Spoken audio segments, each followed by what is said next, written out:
Hi everybody, this is JJ with Experiences My Dog, and today I've got something really exciting for you guys to check out. So this isn't a full review, this will actually be coming in the not too distant future, but this is actually going to be kind of a little bit of quick hands-on about something brand new that I think a lot of you might be really interested in.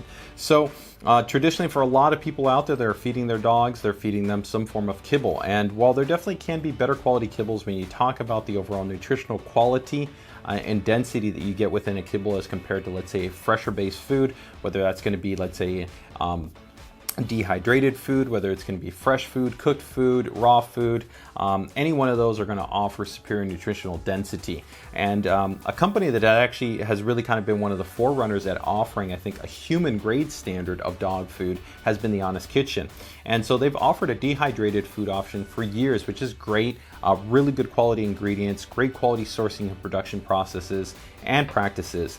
And I was really excited to see that they've essentially had in the pipeline something to be able to offer to people that's much more along the lines of the convenience and I'd say the accessibility that a lot of people appreciate about a kibble-based product, but not kibble. And what do we have? Well, that's what this guy is right here. So these are essentially what they call their tasty whole clusters, but essentially it's the Honest Kitchen's version of kibble. But there are some significant differences in terms of I think not only the quality of the ingredients, but ultimately actually how this is produced compared to traditional kibble.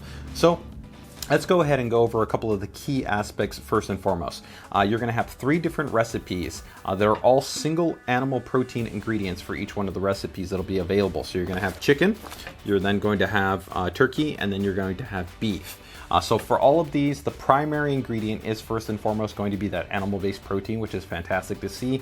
And then in addition to that, all of them will feature an organ meat for that same protein. So if it's chicken, it's going to be chicken liver, it's going to be turkey liver, and then if it's going to be beef, it'll be beef liver. You're going to be able to get it in 3 different sizes. So this is the initial kind of trial size. So this is 1 pound, then they'll offer it in a 5 pound, and then there'll also be a large 20-pound option. So this could definitely not only become the primary way that you would feed your dog, but you could also use it as a supplemental form if you're looking to kind of balance it out with something that might be not as expensive. But I think because of the improved nutritional density, you could also probably feed a bit less of this than you would have in terms of the cup quantity that you would have for traditional kibble. That's of course my own opinion. Any type of feeding practices is something that you want to of course carefully consider and you know discuss with your veterinarian.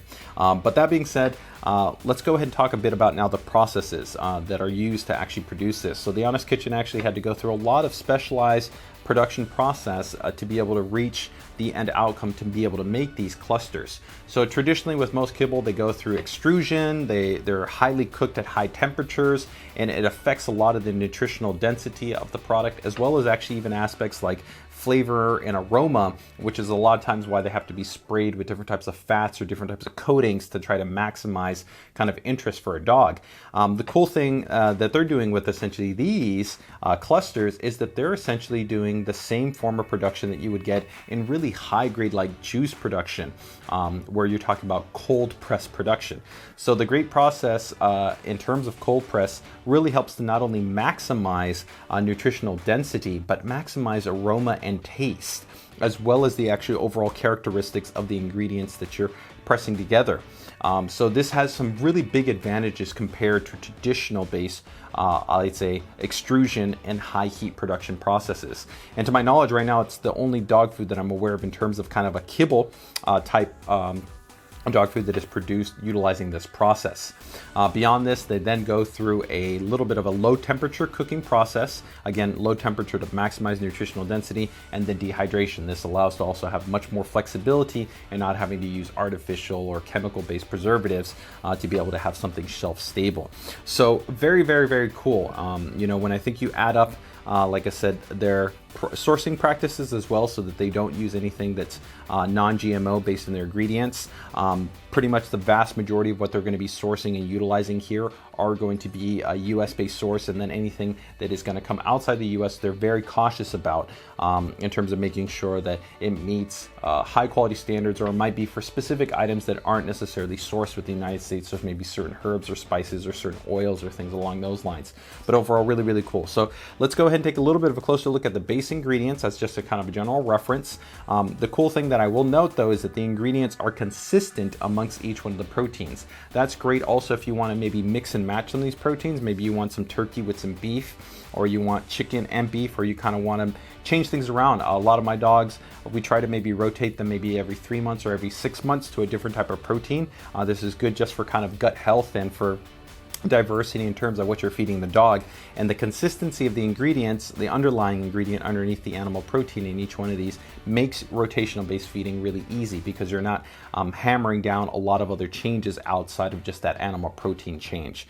So let's go ahead and take a look at a couple of these ingredients that you have here. So like I noted, you've got the primary protein, then the liver-based protein, potatoes, peas, full peas, not any pea proteins or anything like that, lentils, carrots, ground flaxseed, eggs, broccoli, pumpkin, apples, coconut oil, salmon oil, kale, chia seed, then a mineral and vitamin mixture, as well as some really cool things like dried kelp and also turmeric. So really, really great when we talk about kind of antioxidants, natural probiotics, fiber sources, and just a really, really solid ingredient mix. But then again, this is something that we've seen in the past from the Honest Kitchen and what they've done with their dehydrated based food. So overall, you know, if you've been looking for really kind of the next level of quality of maybe convenient kibble that you've been looking to maybe be able to feed your dog, transition then into, whether it's their primary food or maybe as a supplement, I would definitely take a look at this.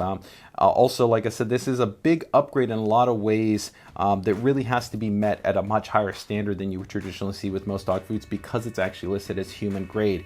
That actually requires federal adherence to certain standards in terms of kind of production and other practices, where if the product is not listed human grade, it doesn't have to meet that. So there are some considerable differences, and this is why you'll only find very few dog foods that are available, regardless of whether you're talking about a cooked dog food or whether you're talking about something like this that are listed clearly as a human grade dog food.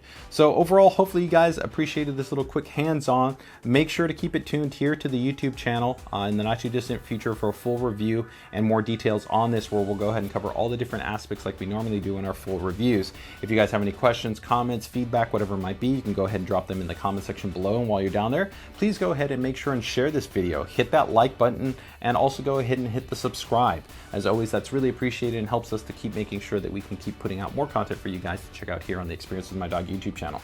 With that, also don't forget to check out our social media links, which will be linked in the description below. So with that, take care, take it easy, enjoy the rest of your day, and don't forget to spay and neuter your dogs.